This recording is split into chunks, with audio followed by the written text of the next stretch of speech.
know I'm good looking anyway. You've been around him enough, I'm sure.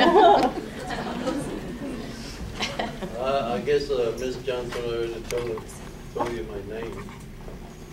Did she? I would just want to make sure. This is Mr. Lindner, Mike Lindner. I'm Mike Lindner, and I'm afraid I was born in Poland in 1929. How old I am?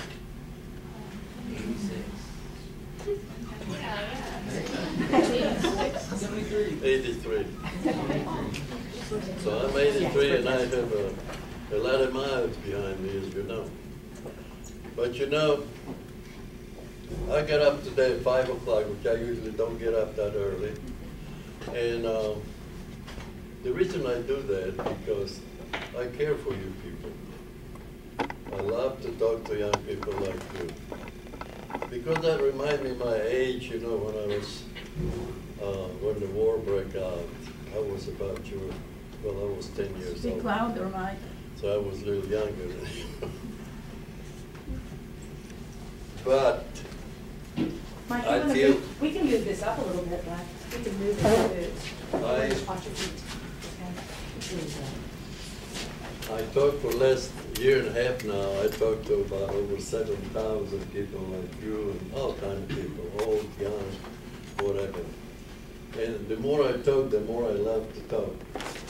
Because I feel like my story, the true story now, if you ever read my book or if you hear me talking, there's no any false stories in it. It's a witness that I saw with my own eyes, and I want to share with you just to give you a little help. Because in this troubled world, you're going to need all help you can get. And the world changed quite much since World War II. And it didn't change for better, it changed for worse. If you don't have any education, you don't stand any chance really to get anywhere, to get a good job, and enjoy your life. So I tried to help you a little bit. You got to do the rest, but I try to tell my story to you, and then while I'm talking, you think about it and compare yourself with my story. And ask yourself whether you would like the same thing I went through or you want something better. Because you're the only one can decide what you want and what you want to be. So I want to share and began in 1939.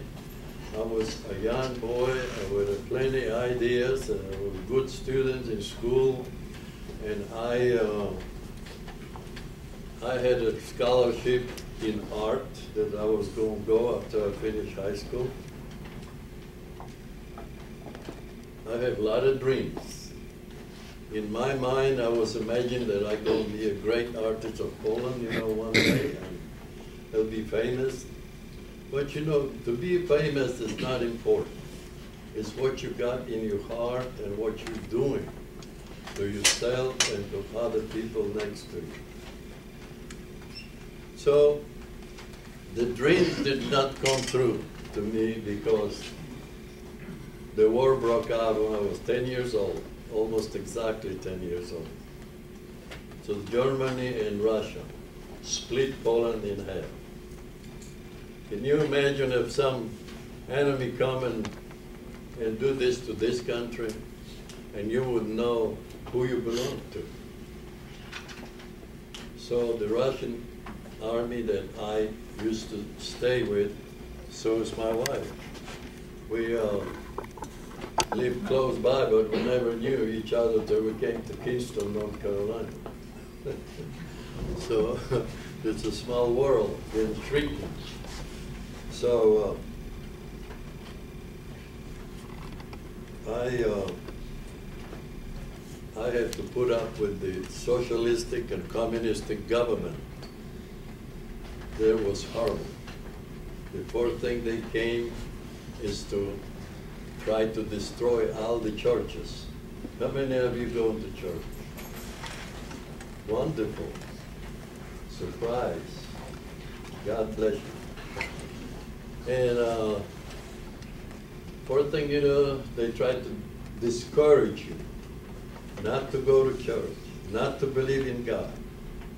I remember when my little church in my little town, when the Russian army tank came in and threw the cable on the steep of the roof and pulled the cross down and just went out there and shredded back and forth and shredded to small pieces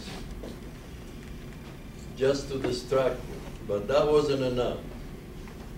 One day, the next village from me, they killed the priest and then nailed him to the front door of the church. Already dead. Just to distract you from God, and just they won't just believe in them, not you, not God. Can you imagine now if you go to church Sunday morning and you see a big lock on the door and say off limits? Well, that's what these people did to us. And they closed churches. They took all the priests out, preachers, and anybody who served the church, and took them to Siberia, to Russia, which we never saw them back. They never came back. So, can you imagine me living under that kind of situation? And I was in the first grade when they came in. So, I was a little paisan, and but I've been very careful. I always remember things from my daddy say when I was 5 years old. I think God was preparing me for this kind of situation, what I'm in now. He's been preparing me from 5 years of age, because he gave me a really good mind to remember everything. And on the top of that, I could have drawn.